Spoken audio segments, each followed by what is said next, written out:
Hi all, this is Allmighty and welcome to this video. I would like to dedicate today's video to our 13th World Chess Champion, Garry Kasparov, the man, the machine, and the honorary Croatian. Definitely this is a good occasion to actually show one of his most beautiful games and a chance to go back in history, because this game was played in 1976 when Kasparov was only 12 years old. So today it is his 55th birthday, so I also think he would be glad to go 43 years back in the past to actually remember this game. So without further ado, let me just show you the game. In this game he is playing, as once again said, in 1976 in Tbilisi, Georgia, against Smbat Gariginovich Lputian. Hope I pronounced that right, but moving on. So we have d4, knight to f6. Now playing c4, g6, going quickly through the opening because you all know this setup, e4, d6, and f3. So this is the King's Indian, and with f3 we are entering the Saemisch variation. Knight c6, move we have already seen in Carlsen's games and on this channel, also in Fischer's games, and Kasparov also plays it as a youngster. We have bishop to e3 and now a6, keeping in the main line, and now queen to d2. We have rook to b8 once again. The idea here is that black wants to keep some chances also on the queen side, because most of white's time after pushing d5, after e5, he wants to spend keeping it on the queen side to actually expand and pick up more space. So a6 and rook to b8 are definitely good moves to play here, and just keep everything in balance. So we have rook to b1 and finally castles by black, and b4. One thing to recognize in this position is that white definitely has a stronger center and he is looking really good here. But the problem is that he hasn't yet developed his pieces here and he hasn't gone castles. So actually this is a trade-off in this variation, where you immediately go for some expansion but you don't look after your development. And now young Kasparov will actually show why you shouldn't do that always. I mean, you can do it, but you have to be extra careful. Now we have e5 striking the center, so a pretty normal move, and here d5. So going for the blocking of the position, because you already expanded on the queen side when you block the position, and if this knight, for example, goes to e7, moves like c5 or a4 are just there for the taking, so expanding even more, and black wouldn't feel too much comfortable in this position. But here Kasparov plays the best move, which is knight to d4. The reason is why you cannot take here and after queen, because of knight to e4. Now the queen is attacked by the bishop and also behind it the knight.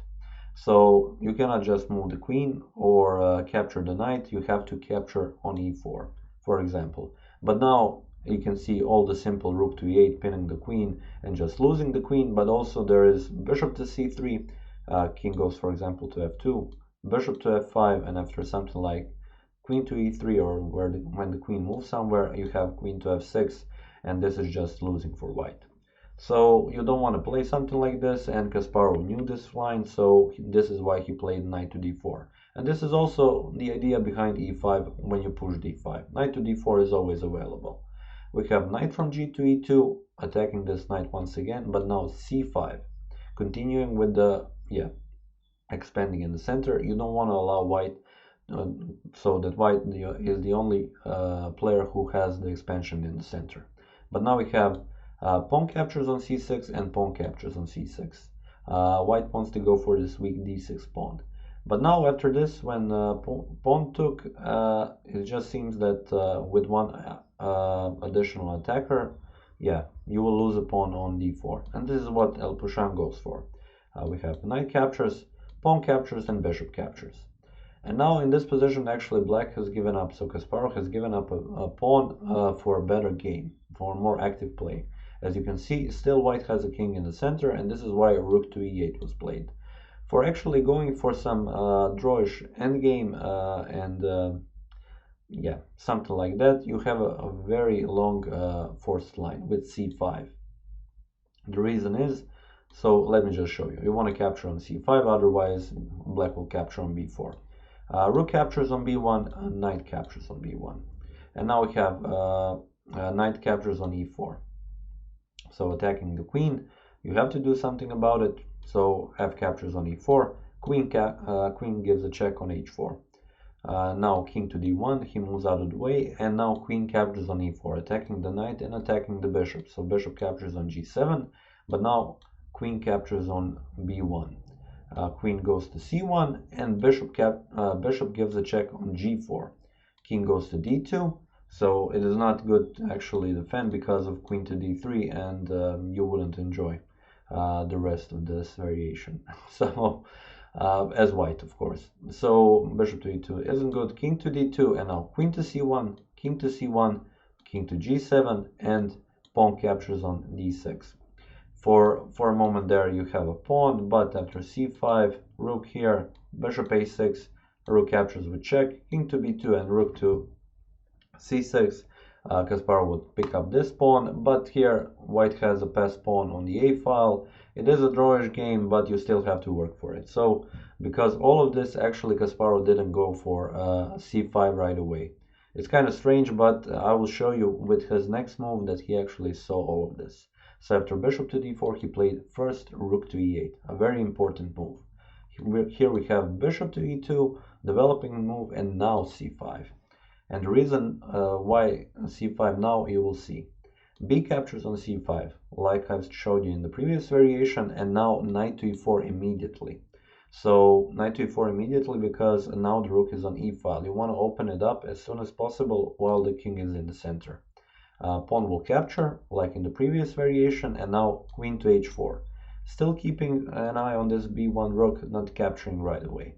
And here you have a couple of options. You can go for something like, I don't know, bishop to f2 seems like the best move, just blocking, but also there are some threats here. So probably because of that, bishop to c3 and then capturing the rook, white didn't want to go for this. King to d1 was also possible, but now rook captures, knight captures, and queen to e4. Once again eyeing this knight, eyeing this pawn, eyeing this bishop.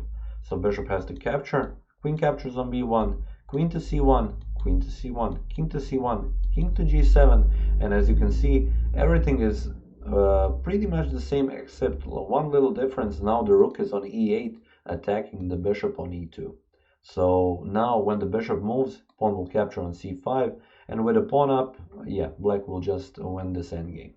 So you don't want to go for a move such as king to d1, and here g3 was played by white. The reason is rook is still attacked, and now you're attacking the queen. But Kasparov has an idea. He plays now rook captures on b1. This is with check, and you don't want to play knight to b1 because queen to e4 attacks the rook and the knight, and essentially, you're just losing this game. So instead of taking here, Lputian played king to f2, the best move. You're attacking the queen and also attacking the rook. But Kasparov finds another way how to defend. Rook to b2. What's the idea here? So the idea is that if you capture the rook, so let me show you. You have bishop captures on d4, and now king has to go to e1. Otherwise, if you play, for example, to g2, you will get a checkmate soon. Even if you go to f3, also possible is king to f1, but then also queen to f6 works, and you will just capture on c3. If you go to e1, this is check, queen captures, and queen to e4, attacking the bishop and the rook once again, and this is just losing. You can see that by giving up a pawn, Kasparov got an ability to attack really fast and with a just great game. And this is only because white just disregarded his development and didn't go castle. So a very important lesson here. So here, white just captured, and Kasparov also captured on d2. Bishop captures on g7, king captures on g7, and now what we have is king to e3. Here he didn't want to capture the pawn because then just rook captures. White wanted to just attack the rook. Rook has to move. He cannot defend the pawn anymore, and then pawn will take on d6. So for example, if you go rook to b2, pawn captures, and now you have pretty serious two passed pawns with white, even though you're exchanged down.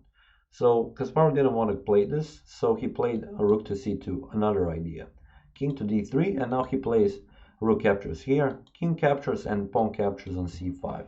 After all of this, once again, we have a really similar situation as in that previous variation, but once again, Kasparov goes out as a better player, just because now the rook is on e8. Once again, attacking on e4, and this will be the main source of pressure for black.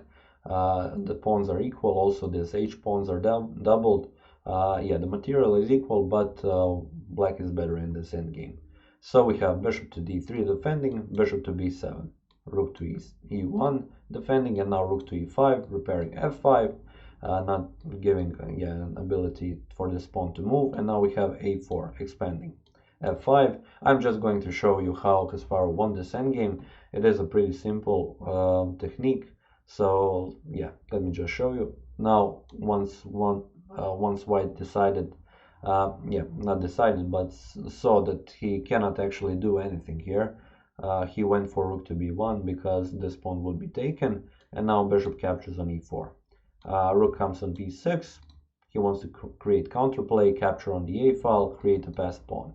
But we have f4 immediately, going for the passed pawn of his own. Rook captures on a6 and f3. Essentially you could also investigate what happens after, instead of capturing on a6 immediately, bishop captures, rook captures, now rook to a6.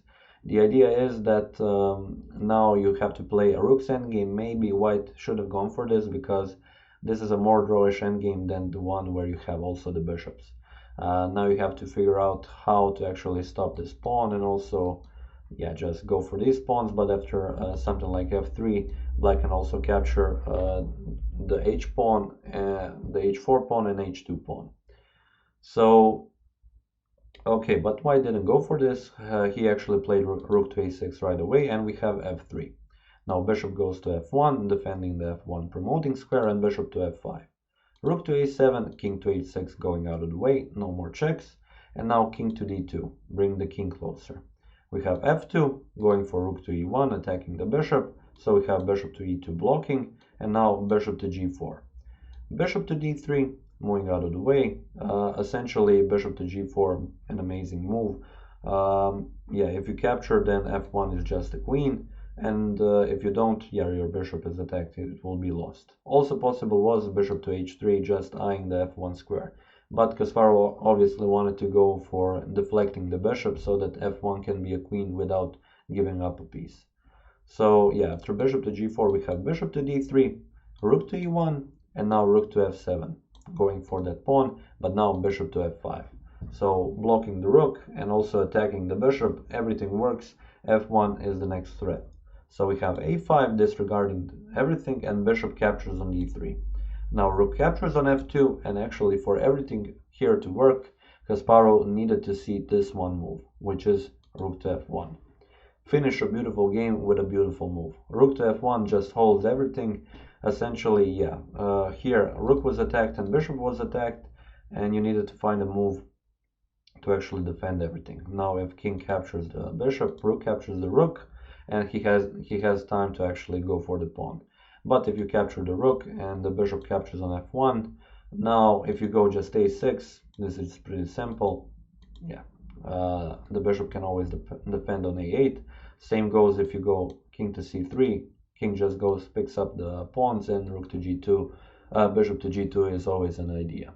So this is pretty much it for this video and this game. Once again, happy 55th birthday to Garry Kasparov.